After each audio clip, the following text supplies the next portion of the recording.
Hello friends, स्वागत है आपका हमारे YouTube channel alpha two omega में, जिसमें आज हम पढ़ने जा रहे हैं क्लास 8 एनसीईआरटी की बुक हिस्ट्री, जिसका पहला चैप्टर है हाउ व्हेन एंड वेयर, यानी कैसे, कब और कहाँ। So let's get started. इसका पहला टॉपिक है हाउ इम्पॉर्टेंट आर डेट्स, यानी कि डेट्स हमारे लिए कितनी इंपॉर्टेंट होती हैं। सब्जेक्ट के लिए, हिस्ट्री सब्जेक्ट के लिए डेट्स कितनी इंपॉर्टेंट होती हैं। There was a time when historians were fascinated with dates, यानी कि एक समय था जब हिस्टोरियंस यानी कि इतिहासकार जो इतिहास लिखते हैं वो डेट्स को लेकर यानी तारीखों को लेकर हमेशा फैसिनेटेड होते थे। There were heated debates about the dates on which rulers were crowned और बैटल्स वर फॉट, यानी कि हमेशा डेट्स को लेकर वाद विवाद होते थे, डेट्स को लेकर चर्चाएं होती थी इतिहासकारों के बीच में, लोगों के बीच में, कि कौन सा युद्ध कब लड़ा गया था या फिर किस राजा का शासन कब शुरू हुआ था। In the common sense notion history was synonymous with dates, अगर हम कॉमन सेंस की बात करें तो हिस्ट्री डेट्स का ही सिनोनिम थी, यानी कि डेट्स को याद रखना ही हिस्ट्री को याद रखना था। You may have heard people say, I find history boring because it is all about memorizing dates. आपने लोगों को ये कहते हुए सुना होगा कि हिस्ट्री मुझे बोरिंग लगती है, मतलब मुझे हिस्ट्री पढ़ना बहुत बोरिंग लगता है क्योंकि इसमें हमेशा हमेशा तारीखों को ही याद करना होता है, यानी कि हमेशा डेट्स को याद ही रखना पड़ता है, रटना पड़ता है, इसलिए मुझे हिस्ट्री बोरिंग लगती है। तो इस सच ए कॉन्सेप्शन ट्रू, क्या ये कॉन्सेप्शन ट्रू है? तो बिल्कुल नहीं, क्योंकि हिस्ट्री केवल डेट्स ही नहीं में ही नहीं सीमित है। हिस्ट्री एक बहुत ब्रॉड सब्जेक्ट है जिसमें हमें बहुत सी सारी चीज़ें देखने को मिलती हैं, सीखने को मिलती हैं। तो आगे पढ़ते हैं। History is certainly about changes that occur over time, यानी कि जो इतिहास है, हिस्ट्री है, वो बदलाव है, यानी कि जो समय के साथ जो बदलाव हुए हैं उसे हम हिस्ट्री कह सकते हैं। It is about finding how things were in the past and how things have changed. इसका मतलब है कि जब हम हिस्ट्री पढ़ते हैं तो हमें ये पता चलता है कि जो पहले की चीज़ें थी वो अब बदल कर कैसी हो गई हैं, यानी कि पहले और अब के बदलाव में जो चीज़ें हुई हैं उन्हीं को हम हिस्ट्री में पढ़ते हैं। As soon as we compare the past with the present, we refer to time we talk of before and after। तो इसमें हमने दो चीज़ वर्ड देखे हैं, बिफोर एंड आफ्टर, यानी कि पहले में और बाद में। तो जो पहले में हुई चीज़ें हैं पहले के समय में और अब के समय में हो रही चीज़ें हैं या घटनाएं हैं या सभ्यताएं हैं, उनमें जो कंपैरिजन है, यानी कि पहले और बाद की चीज़ों को कंपेयर करना ही हिस्ट्री है। सो आगे पढ़ते हैं। Living in the world we do not always ask historical questions, यानी कि हम हमेशा हिस्टोरिकल क्वेश्चन नहीं पूछते हैं। इस संसार में अपने आसपास की चीज़ों को देखते हुए हम हिस्टोरिकल क्वेश्चन नहीं पूछते हैं। अब आप कहेंगे कि हिस्टोरिकल क्वेश्चन क्या होता है, यानी कि इतिहास से जुड़े सवाल, कि जब हम कोई चीज़ देखते हैं तो हम ये सोचते हैं कि इसकी हिस्ट्री क्या होगी। जब हम किसी चीज़ की हिस्ट्री के बारे में बात करते हैं तो इसको हिस्टोरिकल क्वेश्चन कहते हैं। बट अक्सर हम हिस्टोरिकल क्वेश्चन नहीं पूछते हैं। We take things for granted, यानी कि हम चीज़ों को ऐसे के तैसे ले लेते हैं, मतलब जो चीज़ें हमें मिली हुई हैं वो हमें लगता है कि फॉर ग्रांटेड है हमारे लिए, यानी कि हमें ऐसे ही मुफ्त में मिली हैं। As if what we see has always been in the world we inhabit, मतलब हम अपने आसपास जो चीज़ें देखते हैं, जो यानी कि अपनी डेली लाइफ में जो चीज़ें यूज करते हैं, तो हमें लगता है कि वो हमेशा से ऐसी ही थी। But most of us have our moments of wonder, लेकिन हम में से को बहुत से लोगों को तब आश्चर्य होता है when we are curious and we ask questions that actually are historical, जब हम किसी चीज़ को देखकर जानने के लिए उत्सुक हो जाते हैं कि इसकी हिस्ट्री क्या है, तब हम हिस्टोरिकल क्वेश्चन पूछने लगते हैं। जैसे अगर एग्जांपल के तौर पर देखें तो watching someone sip a cup of tea at a road side tea stall, you may wonder when people begin to drink tea और कॉफ़ी, यानी कि कभी अगर हम रोड साइड पे किसी टी स्टॉल पे किसी को चाय या कॉफ़ी पीते हुए देखते हैं तो अगर हम ये सोचें कि चाय या कॉफ़ी पीने की शुरुआत कब हुई थी। या फिर दूसरा एग्जांपल हम देख सकते हैं कि looking out of the window of a train you में आस्क योर सेल्फ, अगर आप कभी किसी ट्रेन से यात्रा कर रहे हो या फिर स्टेशन पे खड़े हो या फिर खिड़की से देख रहे हो तो आपको ये लगे कि व्हेन वर रेलवेज बिल्ट, यानी कि रेलवेज बिल्ट कब हुई थी, यानी कि ट्रेनों की शुरुआत कब हुई थी। And how did people travel along distances before the ages of railways, यानी कि अगर जब ट्रेनें नहीं चलती थी, रेलवेज नहीं थे, तो फिर लोग लंबी दूरी की यात्राएं कैसे करते थे। ऐसे क्वेश्चन हमारे दिमाग में पुटअप होने चाहिए। और आगे अगर एग्जांपल हम देखें तो reading the newspaper in the morning you may be curious to know how people got to hear about things before newspapers began to be printed. तो अगर कभी हम सुबह में या फिर कभी किसी को न्यूज़पेपर पढ़ते हुए देखते हैं या फिर हम पढ़ते हैं, तो कभी हमने ये सोचा है कि जब पहले न्यूज़पेपर प्रिंट नहीं होते थे तो फिर लोगों को दूर दराज की खबरें कैसे मिलती थीं। ये सारे क्वेश्चन हिस्टोरिकल क्वेश्चन होते हैं।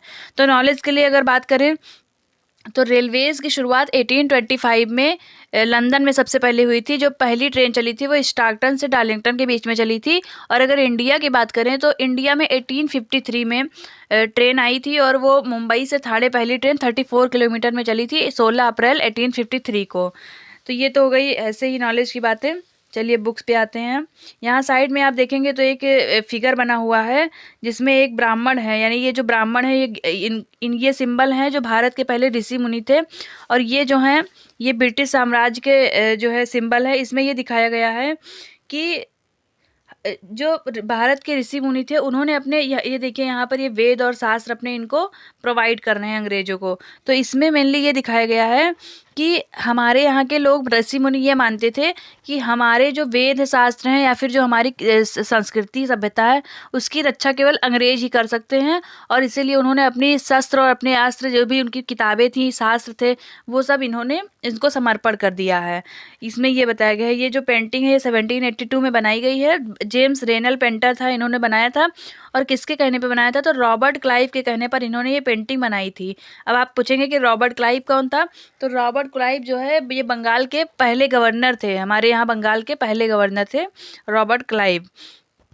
तो हमेशा ये जो अंग्रेज़ों ने हमारे भारत का इतिहास लिखा है उसमें यही बताया गया है कि भारत को यानी हिंदुस्तान को ब्रिटिशर्स की ज़रूरत थी। लेकिन अगर हम इंडिया के परिप्रेक्ष्य में देखें तो ये पूरी तरीके से सच नहीं है।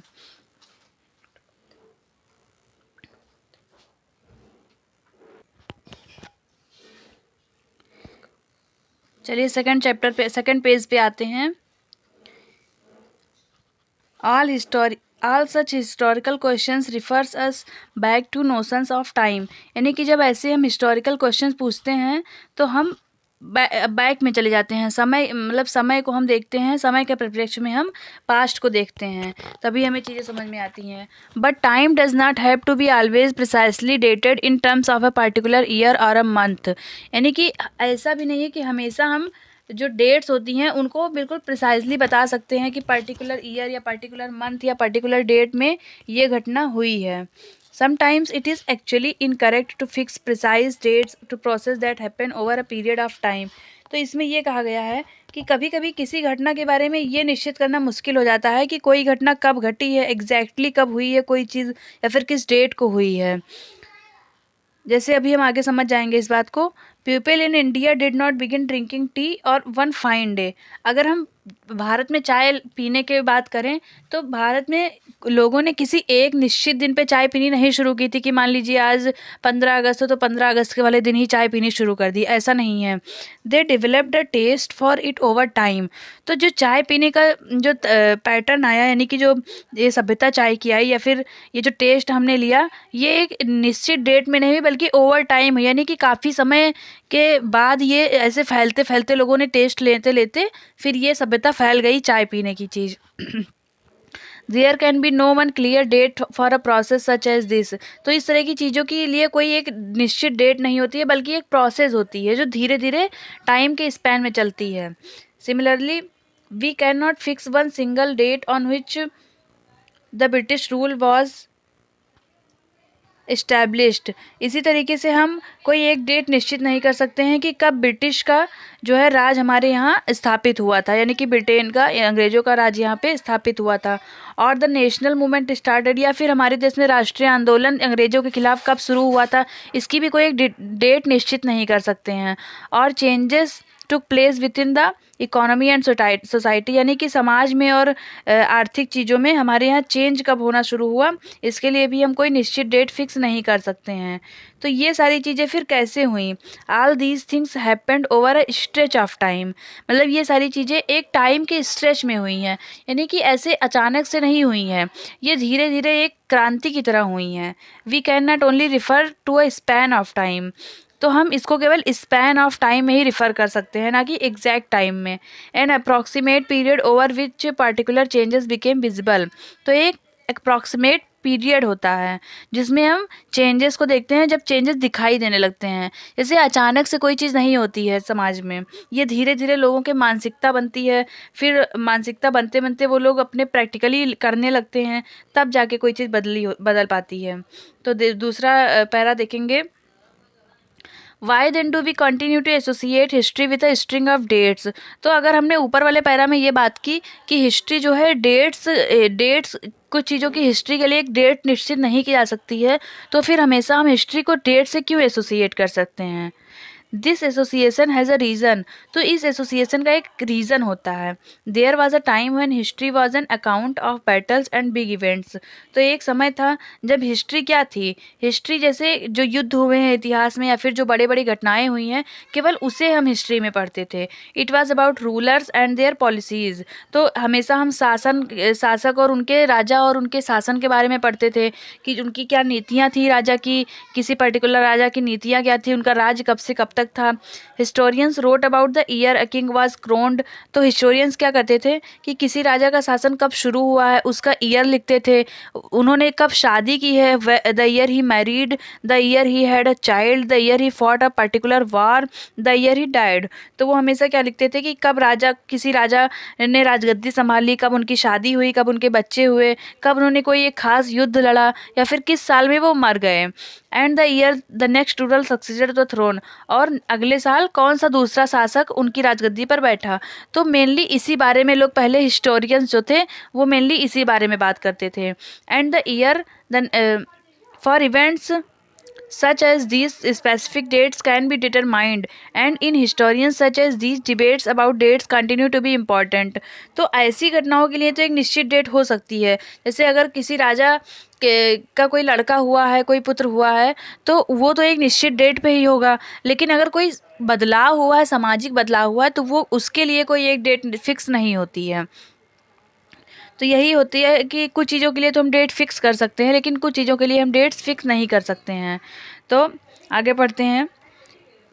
As you have seen in the history text book of the past 2 years, historians now write about a host of other issues and other questions। तो अगर आपने पिछले 2 साल की हिस्ट्री की बुक्स पढ़ी होंगी तो उसमें आपने देखा होगा कि हिस्टोरियंस अब क्या लिखते हैं, अब वो इश्यूज़ के बारे में लिखते हैं या फिर अदर चीज़ें लिखते हैं जो समाज में घटनाएं हुई हैं उनके बारे में लिखते हैं। They look at how people earn their livelihood, what they produced and ate, how cities developed and markets came up, how kingdoms were formed and new ideas spread, and how cultures and society changes.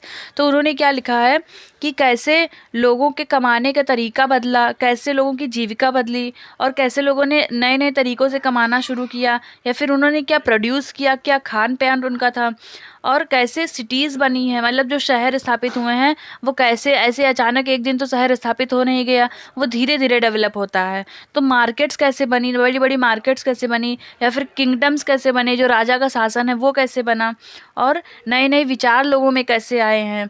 तो culture कैसे बने, जैसे हमारा culture है तो ये ऐसे ही हमेशा से नहीं था, कल्चर्स डेवलप होते हैं। तो कल्चर्स कैसे डेवलप हुए और सोसाइटी कैसे चेंज हुई। सोसाइटी बहुत चेंज हो जाती है, अगर आप हिस्ट्री में देखेंगे तो आज की सोसाइटी और पहले की सोसाइटी में बहुत सारे चेंजेस थे। जैसे भारत में ही देखें तो भारत में सती प्रथा थी, बाल प्रथा थी, बच्चों की शादी कर दी जाती थी, विधवाओं की शादी नहीं की जाती थी, या फिर किसी के पति के मर जाने पर उसको भी आग में जला दिया जाता था, ये सती प्रथा थी। तो ये सारी चीज़ें ख़त्म हुई हमारे समाज में। तो ये बदलाव किसी एक दिन में ख़त्म नहीं हुए, ये समाज में बदलाव धीरे धीरे ख़त्म हुए हैं। चलिए आगे पढ़ते हैं। Which dates, by what criteria do we choose a set of dates as a important. तो इसमें हमें ये देखना है कि हम क्या क्राइटेरिया निश्चित करते हैं जिससे हमें ये पता चलता है कि ये डेट हमारे लिए इम्पॉर्टेंट है। The dates we select, the dates around which we compose our story of the past are not important on their own. तो जैसे हम कोई डेट जो होता है, जो डेट निश्चित करते हैं जिसके चारों तरफ हिस्ट्री घूमती है, जैसे मान लीजिए कि हमारे स्वतंत्रता, भारत की स्वतंत्रता की प्रथम लड़ाई 1857 में लड़ी गई थी, तो हमने 1857 के एक वो बना ली, एक मतलब बेस बना लिया। अब इसी के बेस, इसी 1857 के आसपास की घटनाओं को हम इससे कनेक्ट करते हुए पढ़ते हैं।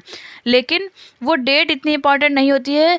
वो डेट इसलिए इम्पॉर्टेंट हो जाती है कि जब हम उससे चीज़ों को कनेक्ट करने लगते हैं, जब हम हिस्ट्री या कोई स्टोरी उस डेट से कनेक्ट कर देते हैं, तब वो डेट इम्पॉर्टेंट हो जाती है। They become vital because we focus on a particular set of events as important. तो वो डेट्स तब इम्पॉर्टेंट हो जाती है जब हम उस डेट, पर्टिकुलर डेट पे कोई इवेंट सेट कर देते हैं, यानी कि उसी के चारों तरफ से हम कहानी सेट करने लगते हैं, तब वो डेट इम्पॉर्टेंट हो जाती है। If our focus of study changes, if we begin to look at new issues and new set of dates will appear significant. तो इसी तरीके से अगर हम नए इश्यू के बारे में बात करेंगे, या फिर नए घटनाओं के अलग तरीके से, नज़रिए से घटनाओं को देखेंगे, तो नई डेट्स आ जाएंगी। इसको अभी आप थोड़ा क्रिटिकल होता जा रहा है ये चीज़ें, अभी आपको एग्जाम्पल से क्लियर हो जाएगा। एग्जाम्पल में हम देखेंगे, consider an example in the historians written by British historians in India, the rule of each governor general was important। तो हमारे भारत का इतिहास जो ब्रिटिशर्स के द्वारा लिखा गया है, जो ब्रिटेन के हिस्टोरियंस ने हमारे भारत का इतिहास लिखा है, उनमें उन्होंने किसको इम्पोर्टेंट दी है? गवर्नर जनरल को। जो ब्रिटेन से यहाँ पर राज करने के लिए गवर्नर जनरल आते थे, उनके इर्द गिर्द हमने हिस्ट्री को रखा है, उन्होंने रखा। तो जब हम These historians began with the rule of the first governor general Warren Hastings. तो इन जो हिस्टोरियंस हैं, इन्होंने अपनी हिस्ट्री को कहाँ से शुरू किया? वारेन हेस्टिंग्स से। जो प्रथम गवर्नर जनरल थे वारेन हेस्टिंग, बंगाल के, उनके वहाँ से उन्होंने शुरू किया है हिस्ट्री, भारत के इतिहास को। And ended with the last viceroy, और लास्ट वाइसराय लॉर्ड माउंटबेटन से ख़त्म किया है। यानी कि इनकी सारी हिस्ट्री वारेन हेस्टिंग से शुरू होकर लॉर्ड माउंटबेटन तक ख़त्म हो जाती है। In separate chapters we read about the deeds of others. और अलग अलग चैप्टर्स में हम बाकी जो बीच में के गवर्नर जनरल या फिर वाइसराय रहे हैं, इनके जो है डीड्स के बारे में हम पढ़ते हैं। चलिए अगले नेक्स्ट पेज पे जाते हैं।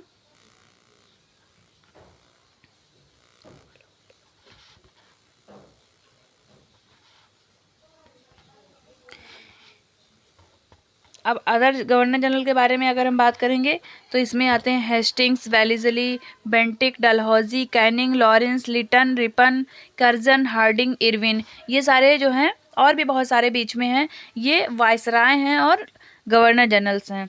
It was a seemingly never ending succession of governor general and viceroy.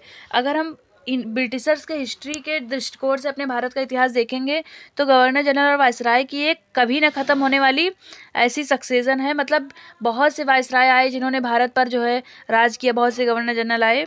तो all the dates in these history books were linked to these personalities. तो अगर हम उनके परिप्रेक्ष्य से देखेंगे, तो हिस्ट्री की जितनी भी डेट्स हैं वो उन्हीं के से लिंक है। यानी कि जो भी घटनाएं हमारे भारत के इतिहास में हुई हैं, वो गवर्नर जनरल से लिंक कर दी गई हैं कि उनके शासन में ये हुआ, फलाने के शासन में हुआ। यानी डलहौजी के शासन में अगर आप बात करेंगे, तो बहुत सारी चीज़ें हुई, रेलवे आया है, और जो है डाक सेवा यहाँ पे डलहौजी के शासन में शुरू हुई है। तो इस तरीके की चीज़ें हैं। तो हमने हर घटना को वाइसराय से कनेक्ट कर दिया है। उनकी जो पॉलिसीज़ थी, उनकी जो अचीवमेंट्स थी, उनके जो कार्य थे समाज के लिए, भारत के लिए, उनसे ही सारी चीज़ें लिंक कर दी गई हैं। It was as if there was nothing outside their life that was important for us to know. तो अगर हम उस इतिहास को पढ़ेंगे, तो ऐसा हमें लगता है कि केवल वायसराय का जीवन ही हमारे लिए इम्पॉर्टेंट है, उसके बाहर तो भारत का इतिहास ही नहीं है, ऐसा हमें लगेगा। The chronology of their lives mark the different chapters of the history of British India. तो उनके जीवन का जो कार्यकाल का जो समय है, बस वही हमारे लिए सारी क्रोनोलॉजी जो है, सारे चैप्टर्स उन पे ही डिपेंड करते हैं कि उनके जीवन और उनका जो कार्यकाल हमारे भारत में रहा है, ब्रिटिश इंडिया में, वही ब्रिटिश इंडिया की हिस्ट्री बन जाती है। तो आगे हम पढ़ते हैं। Can we not write about the history of this period in a different way. तो क्या भारत के इतिहास को हम हमेशा वायसराय के दृष्टिकोण से ही देखेंगे? क्या हम अलग दृष्टिकोण से नहीं देख सकते हैं, डिफरेंट वे में नहीं देख सकते हैं? How do we focus on the activities of different groups and classes in Indian society within the format of this history of governor general. तो अगर हम गवर्नर जनरल की फॉर्मेट की हिस्ट्री से हट के बात करें इंडियन सोसाइटी में, तो फिर हम कैसे क्लासीफाई कर सकते हैं चीज़ों को? इसके बारे में हम आगे पढ़ेंगे। When we write history or a story, we divide it into chapters. अगर हम किसी हिस्ट्री या फिर स्टोरी की बात करते हैं तो उसको हम चैप्टर्स में डिवाइड करते हैं। ठीक है, आपने हमेशा कोई भी स्टोरी पढ़ी होगी तो वो कई सारे चैप्टर्स में डिवाइड होती है। Why do we do this, तो हम ऐसा क्यों करते हैं? It is to give each chapter some coherence. तो अगर हम जब लिंक बना देते हैं, हम एक चैप्टर की दूसरी चैप्टर से लिंक बना देते हैं, कोहेरेंस दे देते हैं, तो वो स्टोरी या फिर कोई भी हिस्ट्री की बुक है या फिर स्टोरी बुक है वो आसान हो जाती है। It is to tell a story in a way that makes some sense. तो जब हम स्टोरी को इस तरीके से लिंक करके छोटे छोटे चैप्टर्स में बना देते हैं तो वो एक सेंस बना देती है, हमारे दिमाग में एक लिंक बना देती है, जो फॉलो करते करते हम पूरी स्टोरी समझ जाते हैं। In the process we focus only on those events that help us to give snap to the shape to the story we are telling. तो जब ऐसे चैप्टर्स में को हम पढ़ते हैं तो हम केवल उन चीज़ों पर फोकस करते हैं जो हमारे स्टोरी को शेप देने में मदद करती है और हम इस स्टोरी को किस तरीके से समझ सकते हैं इसके लिए मदद करती है। In the histories that revolve around the life of British governor general, तो the activities of Indian simply do not fit. अगर हम ब्रिटिश गवर्नर जनरल के जीवन के बारे में हिस्ट्री को पढ़ेंगे, भारत का इतिहास उनके परिप्रेक्ष्य से पढ़ेंगे, तो जो हमारे भारत के जो इंडियंस जो भारतीय लोगों ने हमारे देश की आज़ादी में जो लड़ाइयाँ लड़ी हैं, स्वतंत्रता संग्राम हुए हैं, वो फिट नहीं होते हैं हमारे इतिहास में। यानी कि उनका बिल्कुल कोई स्पेस ही नहीं रहता है, कोई महत्व नहीं रह जाता है हमारे इतिहास में, जो कि बिल्कुल गलत है। What then do we do, तो फिर हम क्या करें? Clearly we need another format for our history. तो ये तो क्लियर हो गया कि हमें अपनी अगर हिस्ट्री को, असली हिस्ट्री को जानना है, हमारे भारत के इतिहास को, तो हमें एक दूसरे फॉर्मेट की ज़रूरत पड़ती है, यानी गवर्नर जनरल के फॉर्मेट से हटके। This would mean that the old dates will no longer have the significance they earlier had. तब अगर हम दूसरे परिप्रेक्ष्य से पढ़ने लगेंगे भारत के इतिहास को, तो फिर जो पुरानी डेट्स हमने याद कर रखी हैं, गवर्नर जनरल के जो कार्यकाल की डेट्स याद रखी हैं, उसके हिसाब से वो सारी डेट्स फीकी पड़ जाएंगी, यानी कि उन डेट्स का जो महत्व है वो ख़त्म होने लगेगा। A new set of dates will become more important for us. तो फिर नई सेट आ जाएंगी, डेट्स की नई सेट आ जाएंगी जो हमारे लिए इम्पॉर्टेंट हो जाएंगी। तो जिस परिप्रेक्ष्य से आप इतिहास को पढ़ना चाहते हैं उसी तरीके से सेट बनते जाते हैं डेट्स की, और वो डेट्स इंपॉर्टेंट हो जाती है। तो कुल मिला के कहने का मतलब ये है कि डेट्स तब इम्पॉर्टेंट होती हैं जब हम उनके चारों तरफ से घटनाओं को या फिर चीज़ों को लिंक कर देते हैं, तब वो डेट हमारे लिए। तो फ्रेंड्स, ये रहा हिस्ट्री की फर्स्ट चैप्टर का पहला पार्ट का वीडियो, और अगर वीडियो पसंद आया हो तो लाइक, शेयर एंड सब्सक्राइब करिए। इसके आगे हम सेकंड पार्ट में कंटिन्यू करेंगे। थैंक